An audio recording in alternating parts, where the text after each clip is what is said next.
Então Jonas, do ventre do peixe, orou ao Senhor seu Deus e disse: na minha angústia clamei ao Senhor, e ele me respondeu.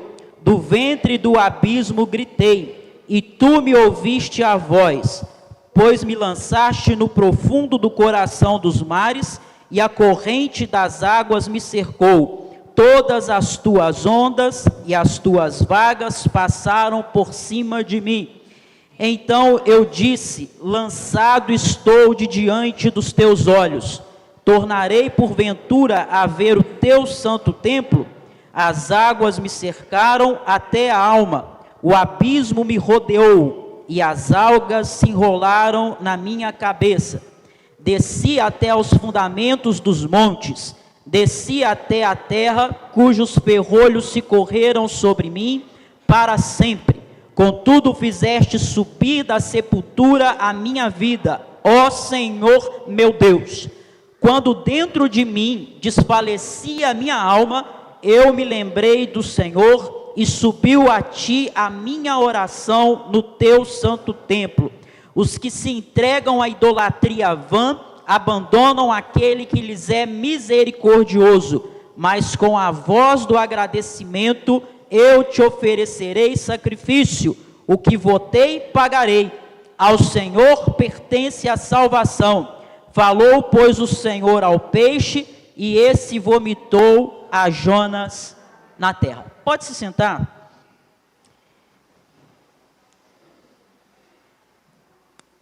Nós estamos avançando na história de Jonas. Até agora nós vimos um profeta fujão, um homem teimoso, que tentou escapar de Deus. Ele tenta se esconder, mas acaba sendo apanhado em uma tempestade. Após isso, o profeta Jonas é então lançado no mar. E hoje nós chegamos aqui ao ponto mais profundo da história do profeta Jonas até esse momento. Esse texto que nós lemos aqui é uma oração. Esse texto que nós lemos aqui é um salmo, porque Jonas vai escrever o texto depois, e ele relembra o que aconteceu. É claro que Jonas não está no ventre do peixe compondo com toda essa poesia, mas ao trazer o que aconteceu, ele compõe em forma de salmos, em forma poética, que era uma forma reverente que se usava, os profetas usavam, por exemplo. Então nós temos aqui um cântico, um louvor, nós temos aqui uma oração, e é nesse sentido que nós nos identificamos mais uma vez com o profeta Jonas.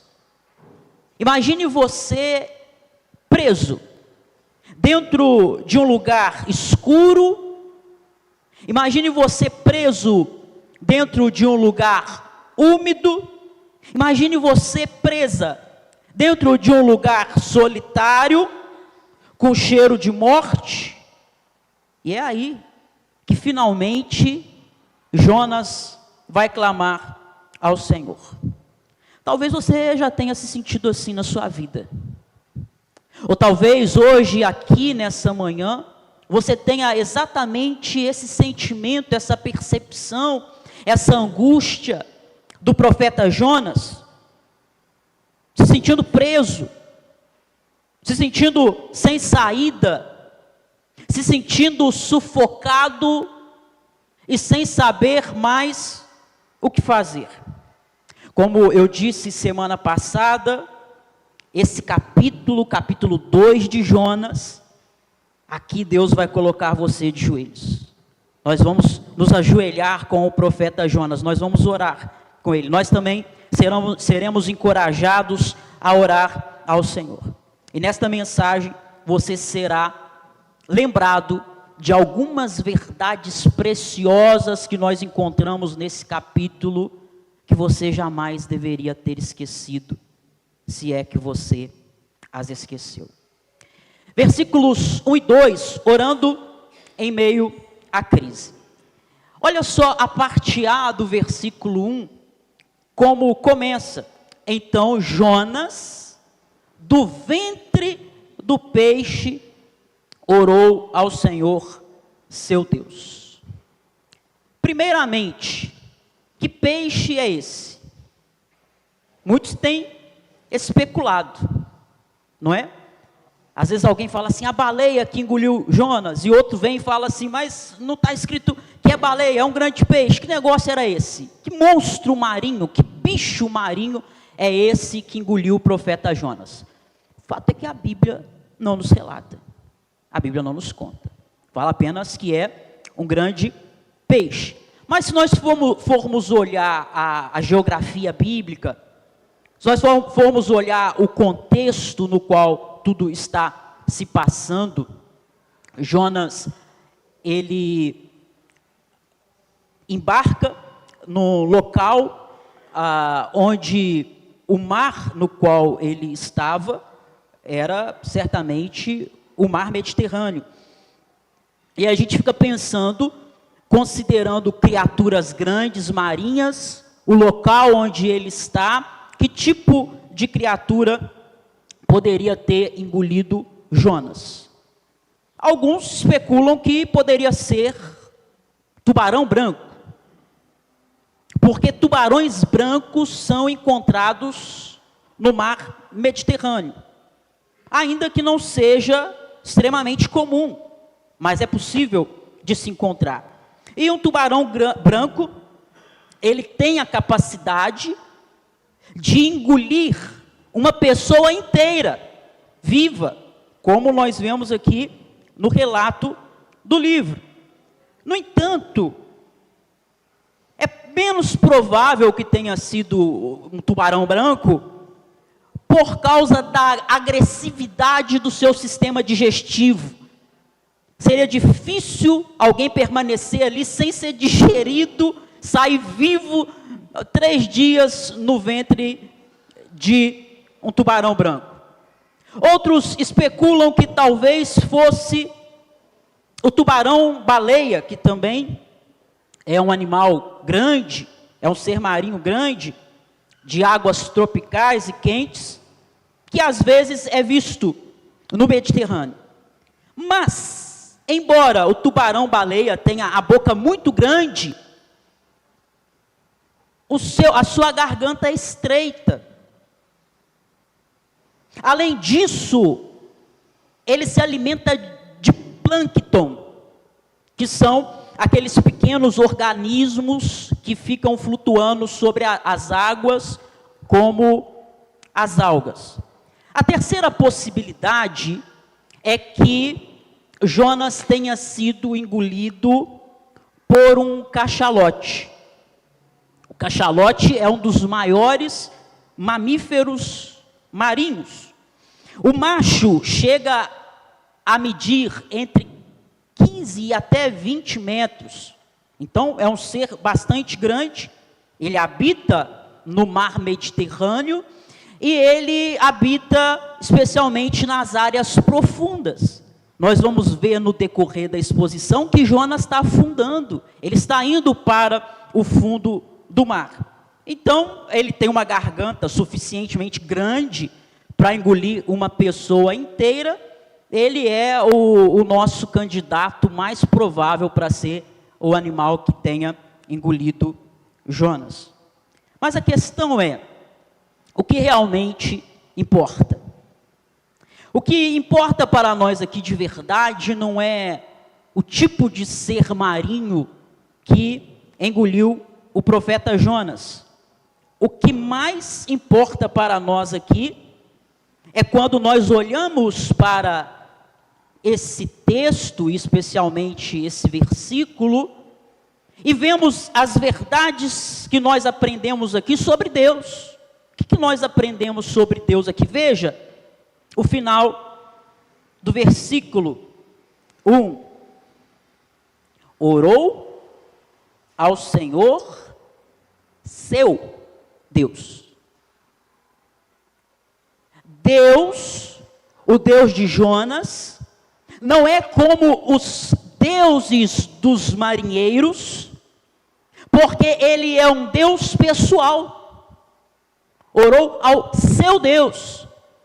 O Deus de Jonas, ao contrário dos falsos deuses dos marinheiros, ele é um Deus que se relaciona. Ele não é um Deus distante. Ele é o seu Deus. Ele é o Deus da aliança. E nós dizemos Deus de Abraão, Isaque e Jacó. Mas ele também é o seu Deus, o seu Deus. Não é assim que você ora? Senhor, meu Deus e meu Pai. Versículo 2 diz: na minha angústia,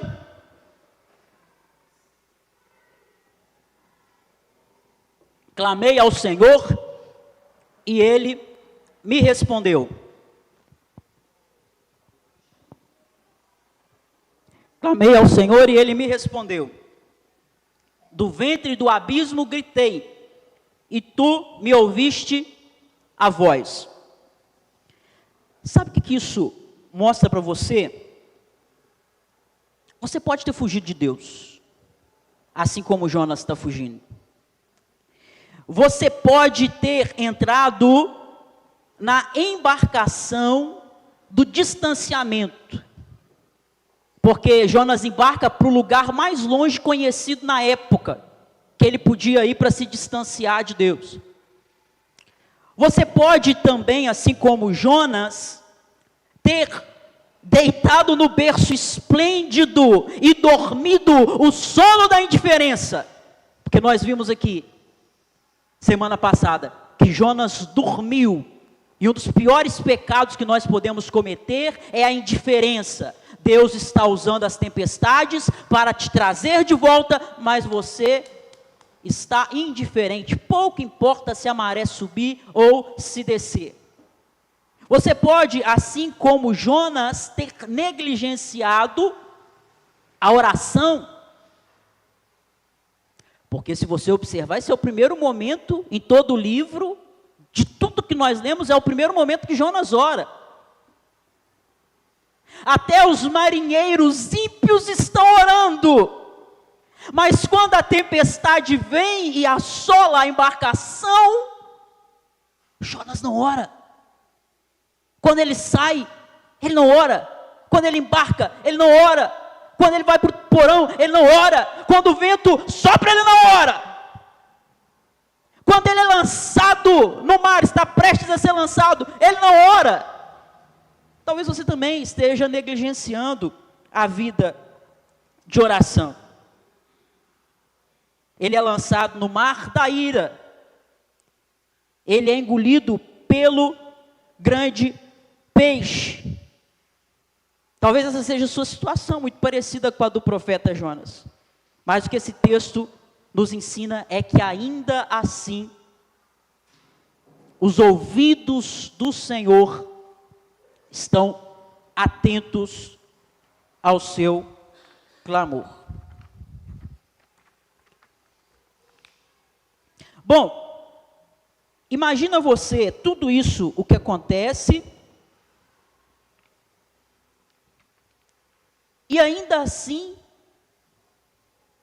Jonas, diante de todas estas situações que Jonas pratica, diante das suas negligências, Deus está disposto a ouvir Jonas. Jonas faz tudo isso, se distancia de Deus, foge de Deus, luta contra Deus, fica indiferente a Deus.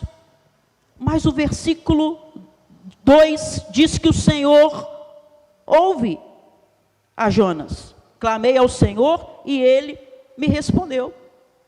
Se eu fosse Deus, e ainda bem que eu não sou, eu diria assim, olha, você me desobedeceu até agora, e agora, na hora da crise, você vem me procurar? Sai para lá. Mas Deus ouve. Isso mostra que ainda há tempo para você clamar. Isto mostra que sim, Deus ouve a sua angústia. Isso mostra que Deus ouve você, como diz o texto, no ventre do abismo. Olha que interessante, Jonas ora e a sua oração revela a sua real necessidade. Enquanto ele não ora, ele não entende. E talvez você ainda não entendeu o que você precisa de verdade, porque você também ainda não orou. Mas quando Jonas ora, ele entende a real necessidade dele, que é a sua real necessidade, nessa manhã. E aí você me pergunta, qual é, irmão, a minha real necessidade? Que é a mesma de Jonas. Sabe qual era a necessidade de Jonas? E portanto, é a sua também? Sua necessidade real não é se casar. Preciso me casar, de qualquer jeito. Sua real necessidade não é ter sua casa própria. Eu preciso comprar minha casa, porque eu não vou ser feliz enquanto eu não tiver minha casa. Chega de morar de aluguel. A sua real necessidade não é ter uma promoção no emprego, para você ganhar mais. A sua real necessidade não é ter um corpo no shape, porque você não aguenta e não aceita o corpo que você tem. A sua real necessidade não é ser reconhecido por tudo, por todos. A sua real necessidade não é receber uma cura, embora você possa necessitar dela, mas não é a principal necessidade. A sua real necessidade é a presença de Deus na sua vida. Jonas ora e Deus aflora essa percepção. Ah, irmãos, que o Senhor aflore essa percepção em nós, por meio da oração. Que o que nós mais precisamos é a presença de Deus na nossa vida. Ó Senhor, nos faz ter essa percepção, que só pelo Teu Espírito podemos alcançar. Jonas vai sentir saudade do templo. Ele vai sentir saudade de Deus. O profeta que está fugindo, o profeta que não ora mais, o profeta que não vai mais na igreja, o profeta sente no seu coração a necessidade de Deus e da comunhão da igreja e dos santos. Veja os versículos 3 e 4.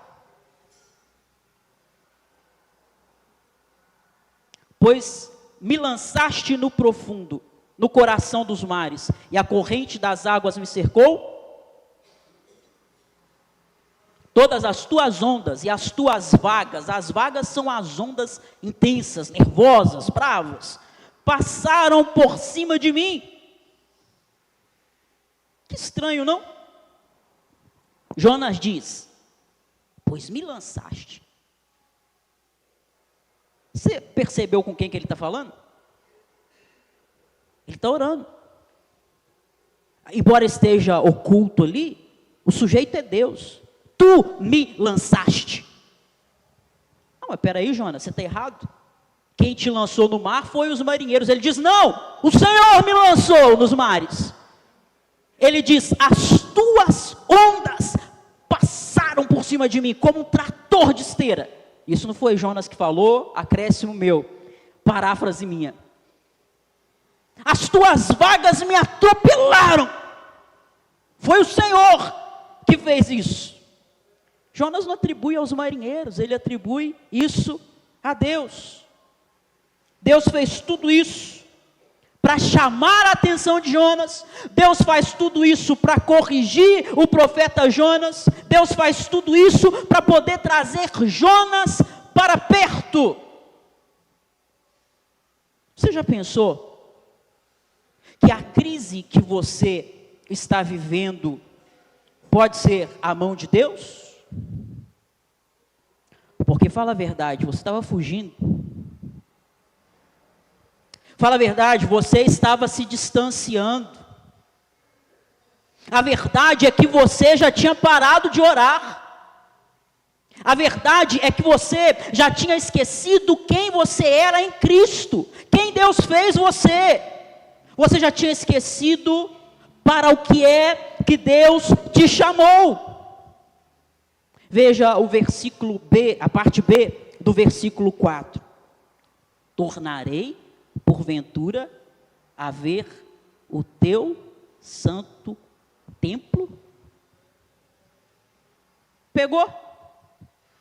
Olha a pergunta do profeta Jonas: tornarei porventura a ver o teu santo templo? Será que eu vou ver o templo de novo, Senhor? Jonas está prestes a morrer, mas a sua mente o leva de volta para o templo de Deus.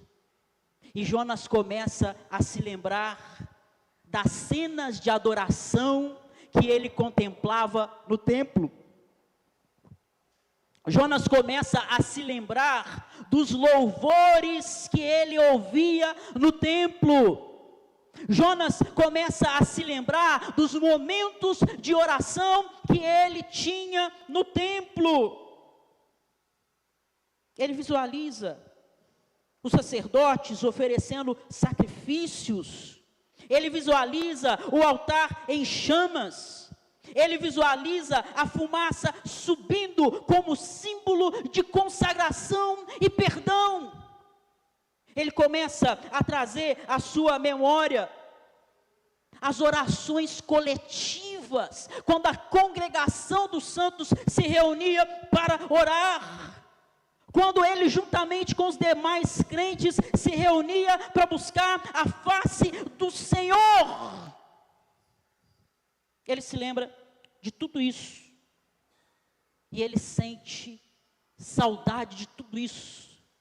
Na hora que a morte vai se aproximando, o que o profeta Jonas se lembra, a lembrança que vem à sua mente, o desejo que está no seu coração, é de estar novamente no templo do Senhor. Será que eu vou ter a oportunidade, Senhor, de ver novamente o teu templo? Eu queria que você fizesse um exercício nessa hora, que pode não ser muito agradável, mas eu te garanto que é necessário. Pense nos seus momentos finais de vida. Pensa que você só tem mais algumas horas de vida, quiçá alguns minutos de vida. O que é que você sentiria falta nos últimos minutos da sua vida? Será que o que você mais sentiria falta seria a sua casa? Será que o que você mais sentiria falta seriam dos seus recursos? Será que o que você mais ia sentir falta é do seu veículo, porque você alisa o carro o dia inteiro? Será que o que você mais sentiria falta, nerd, é o seu computador, seus livros, seu videogame? Será que o que você mais sentiria falta, você que trabalha para o dinheiro, que é servo do dinheiro, será que você ia sentir falta da sua conta bancária abastada? E você, noveleira? Será que você ia sentir falta da novela que você assiste todos os dias? Será que você ia sentir falta dos jogos de futebol, que você não perde um, e se bobear deixa de vir na igreja para assistir o futebol? Será que você ia sentir falta do seriado que você acompanha? E nada contra, eu também gosto de seriados, mas é isso que você vai sentir falta nos últimos momentos da sua vida? Será que o que você sentiria falta seria o clubezinho no final de semana? Ou será que você sentiria falta da sua congregação? Ou será que você sentiria falta da igreja? Ou será que você sentiria a falta da comunhão que nós temos aqui, a comunhão dos santos? Ou será que você sentiria a falta de estar aqui na igreja no domingo, de abraçar os irmãos, de orarmos juntos, de louvarmos juntos, de ouvir a pregação da palavra de Deus no culto? O que faria falta para você? Porque a verdade é que muitos crentes que nem estão prestes a morrer, não sentem falta nenhuma da igreja. No domingo ele prefere estar em outro lugar qualquer do que na casa de Deus. Ele não vem na igreja 3, 4 semanas, 5, 1 mês, 2 meses e não sente falta nenhuma. Se com saúde ele não sente falta, imagina nos dias finais da sua vida se ele sentiria. Irmãos, o profeta Jonas chegou no ponto mais fundo que ele poderia chegar. Leia esse texto em casa novamente, se você puder. Você vai ver que o texto vai descrevendo isso com uma riqueza de linguagem, com uma riqueza poética enorme. Ele chega no mais fundo que ele pode, mas ele descobre algo precioso. Isso é uma das coisas que eu disse lá no início, que você não pode e não deve se esquecer. Jonas chega no fundo do poço, e sabe o que ele descobre? Que há graça de Deus no fundo do poço. Como essa verdade conforta o nosso coração. Versículos 5, 6 e 7. Eu quero te mostrar algo aqui nesse texto, que talvez você não tenha percebido, mas é maravilhoso. O peixe que engoliu Jonas, não é juízo de Deus. Você pensou que era juízo, não era? Você pensou que era castigo, não era? Não é. O peixe que engoliu Jonas é símbolo da graça de Deus. É a bondade de Deus na vida do profeta. É a misericórdia de Deus na vida do profeta. Não é punição, não. É o amor de Deus. Olha só os versículos 5 e 6. Ele diz no 5: as águas me cercaram até a alma. Isso quer dizer que a morte estava perto. Ainda no versículo 5, na parte B, ele diz: o abismo me rodeou. Essa expressão significa que ele está afundando rapidamente. No finalzinho do versículo 5, ele diz: as algas se enrolaram na minha cabeça. Esse é um sinal claro de que ele está sendo sufocado. Ele está sendo puxado para baixo. Porque a gente imagina que Jonas foi lançado no mar e já tinha um peixe ali de boca aberta para engolir Jonas.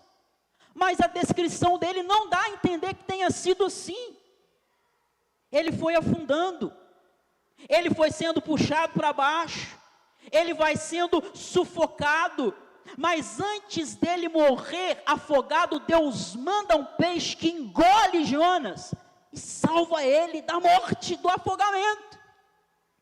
Esse é o submarino orgânico, o submarino vivo que Deus manda para resgatar o seu profeta teimoso.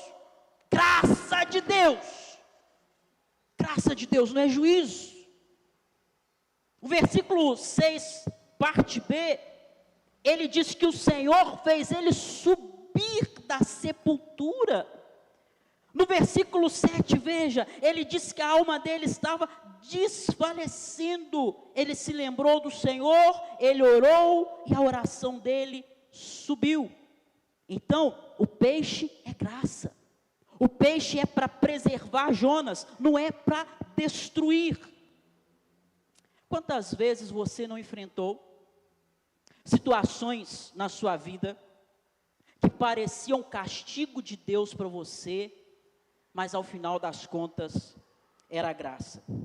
Sim, a graça pode se manifestar de formas inesperadas. O grande exemplo disso é a cruz. Deus tem formas às vezes estranhas, esquisitas de salvar. A cruz é escândalo, a cruz é loucura. Quem imaginaria que o profeta, ele é engolido, ele é lançado no mar, e para salvar Jonas, Deus envia um peixe para engoli-lo. Deus age de forma que às vezes nós não entendemos. Pense na sua história. Faça mais esse exercício nessa manhã. E pense como Deus tem preservado você. Pense em tudo o que tem acontecido na sua vida e veja como a graça de Deus tem resgatado você no fundo do poço. É verdade. Às vezes ela se manifesta de uma forma que você não entende.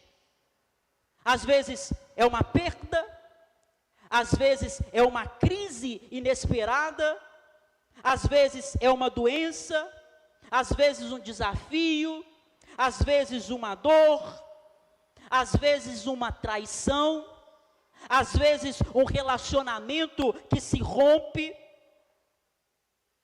mas lá dentro, nesse lugar escuro, nesse lugar solitário, nesse lugar desconfortável, ao final das contas você descobre que isso foi o peixe que Deus mandou para te salvar, não foi para sua destruição. É nesse lugar de dor e de sofrimento que Deus colocou você, que não orava já há muito tempo, Deus colocou você de joelhos. Jonas entende que quando nós estamos afundando, só a misericórdia de Deus pode nos salvar. Mas o problema nosso é que às vezes nós queremos criar ídolos no momento do afundamento, do abismo, do fundo do poço. Você quer arrumar um subterfúgio para te tirar de lá. E quando você quer sair do fundo do poço, confiando em outras coisas, a não ser a graça e a misericórdia de Deus, você cria um ídolo. Versículo 8. Você tem que escolher. Se você vai se apegar à misericórdia de Deus ou aos ídolos que você cria no seu coração. Os que se entregam à idolatria vã, versículo 8, abandonam aquele que lhes é misericordioso. Calvino dizia que o coração do homem é uma eterna fábrica de ídolos. Talvez o seu ídolo seja o dinheiro. Na hora que a coisa aperta, você confia mais no potencial que o dinheiro tem para te ajudar do que nas mãos bondosas e misericordiosas de Deus.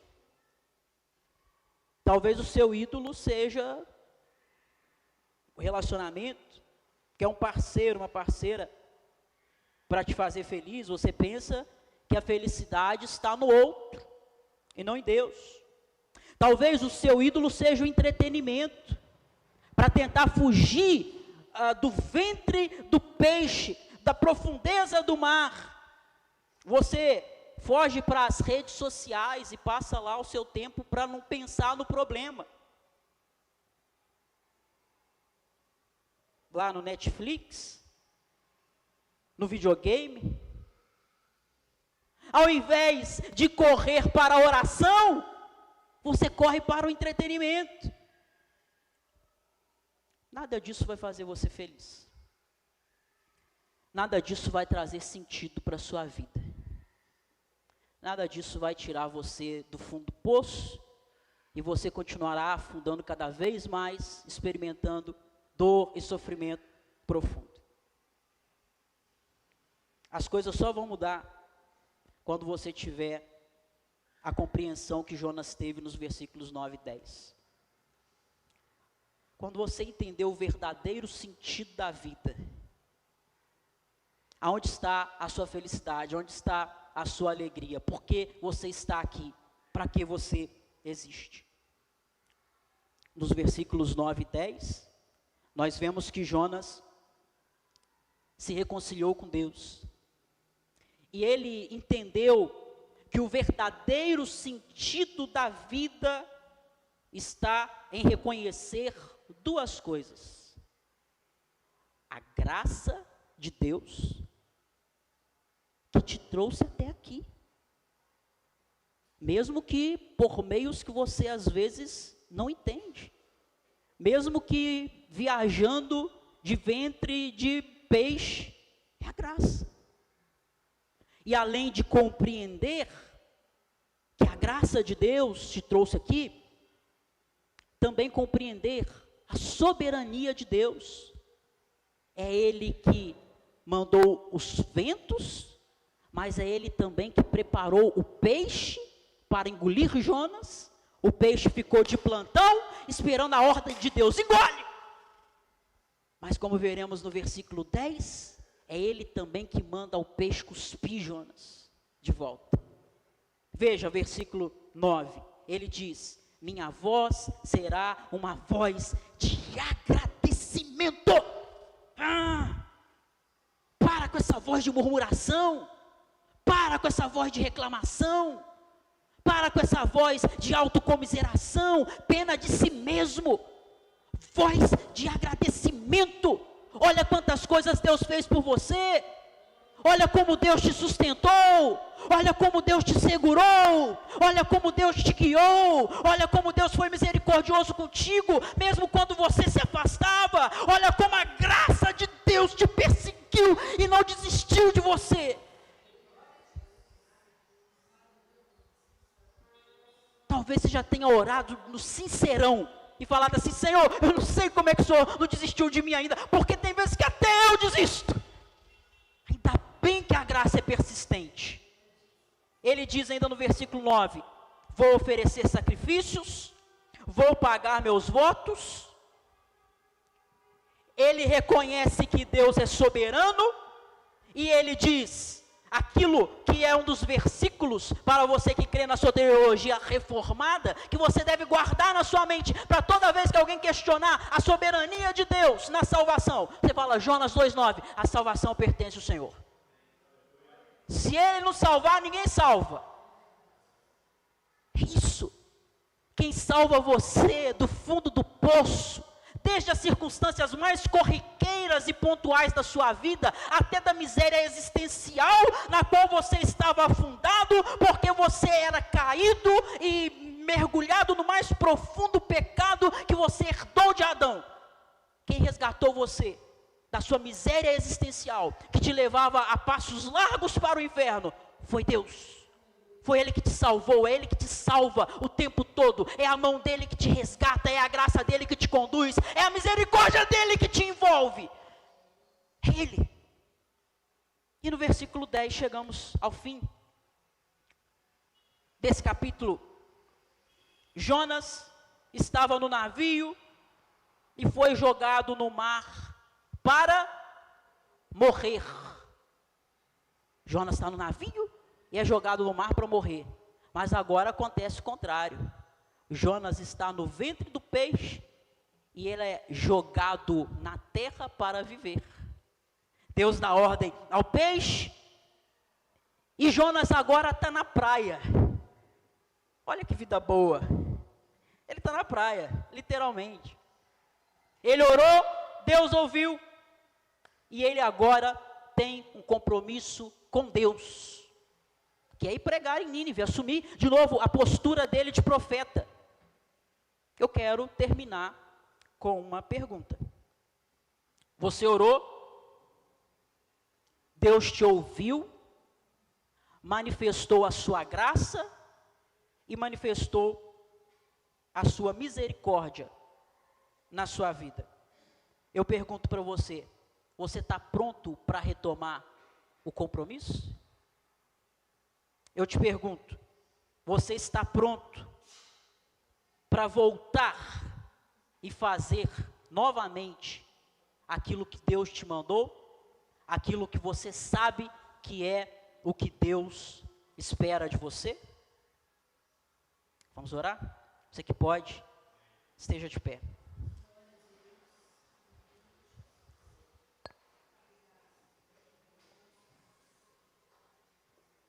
Senhor, Deus e Pai, muito obrigado, Senhor, pela Tua bondade. Senhor, obrigado pela Tua graça e a Tua soberania, Senhor.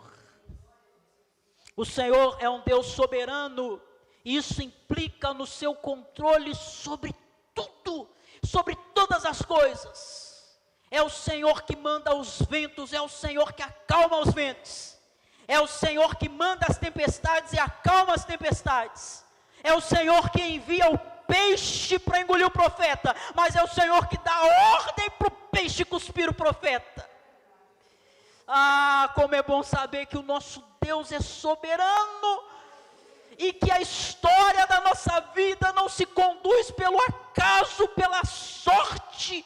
A história da nossa vida seguirá o curso do que o Senhor determinou. A sua vontade acontecerá de qualquer forma.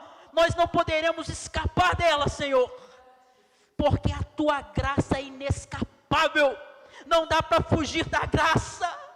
O Senhor nos amarrou com suas cordas de amor, Senhor. O Senhor nos envolveu com a tua misericórdia. O Senhor nos tomou para si e disse: você é meu, você é minha. Senhor, como é bom saber que é o Senhor que conduz as nossas vidas, Senhor. E não adianta nós lutarmos contra a tua vontade. E não adianta nós dormirmos o sono da indiferença. E não adianta a gente querer ir para longe, Senhor. Quantas vezes o fundo do poço da nossa vida é a ação providencial do Senhor. Ah, meu Deus, que o Senhor nos conduza por meio das nossas dores, por meio das nossas crises, por meio das nossas dificuldades, Senhor, que o Senhor nos conduza novamente à comunhão com o Senhor. Não deixa nós estarmos indiferentes, porque esse pecado é maldito e desgraça a vida das pessoas. Que nós não estejamos diferentes. Aquece o nosso coração, Senhor. Que o nosso coração queime pelo Senhor. Que nós tenhamos prazer novamente em estar na tua casa, em ter comunhão com os irmãos, em viver a vida cristã, a vida comum, Senhor. Em estar na igreja, em te servir com alegria, Senhor. Que nós possamos entender que o real sentido da nossa vida está em reconhecer a sua soberania e a sua graça sobre a nossa vida. Nós te pedimos isso em nome de Jesus. Amém.